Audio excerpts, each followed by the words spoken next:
in this, so I joined in early February. And no, I did not expect it to turn into this. I never expected to be on CNN. So this has definitely turned into something very unexpected. Well, we are certainly glad to have you here on CNN. Why do you think it became so popular? What's resonating with other people? Is it the catchy music, which, as I said, isn't suitable for work, but makes it really fun? Is it some of the thirst traps? I mean, what is it that's resonating with people, or is it the real issue that you're trying to sort of bring awareness to? I think it's probably a little bit of everything. We're able to show the parks and the waterfalls and the mountains and all of that in a way that the National Park Service can't for obvious reasons. One, they can't be on TikTok, but also they can't do videos like we can. And TikTok? I think it's a combination of you don't expect like Joshua Tree National Park to pop up and have gay country music. It's the Can I go shock factor viral is a big part TikTok? of it.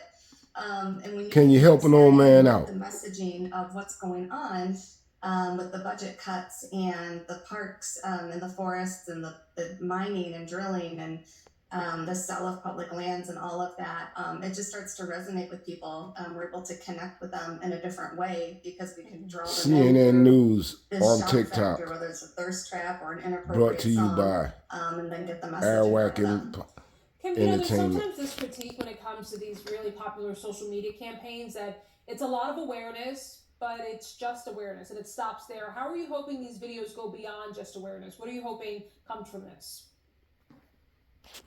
Well, personally, I have a link tree on my profile, and in there I do have calls to action, so links to different places you can go to send letters to Congress, things like that. I've also kind of in early conversations about fundraising for organizations like the National Park Foundation. So we do want to do, or at least I know I do, and I'm pretty sure the other accounts feel the same way. Like we do want to make sure we have that call to action and telling people how they can help, because that's the biggest question we get is like, what can I do? Like, how can I help? Yeah. So putting out that information of, here's really easy ways to send letters to Congress, make these phone calls, here's things that are happening, and here's what you can do to help. Yeah. We've noticed that some of the posts on the unofficial Joshua Tree page that you run seem to ridicule President Trump. Do you fear any sort of retaliation at all? No, not at all. I mean, if he wants to, okay, I'm not worried about it.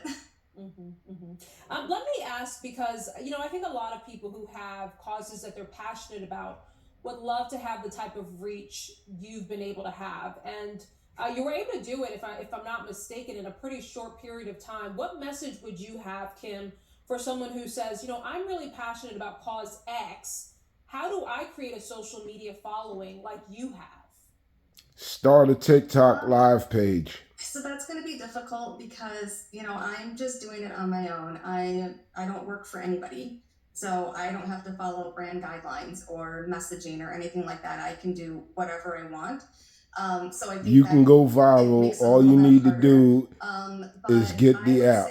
TikTok. It works. Do what you can to really understand your audience and how you're going to connect to them and how you're going to draw them in.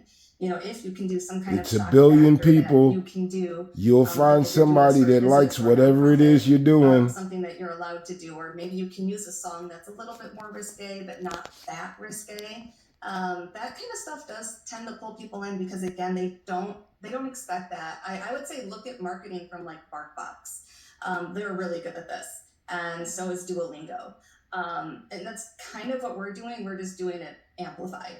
And I think that helps a lot when you're able to do something that people just don't expect.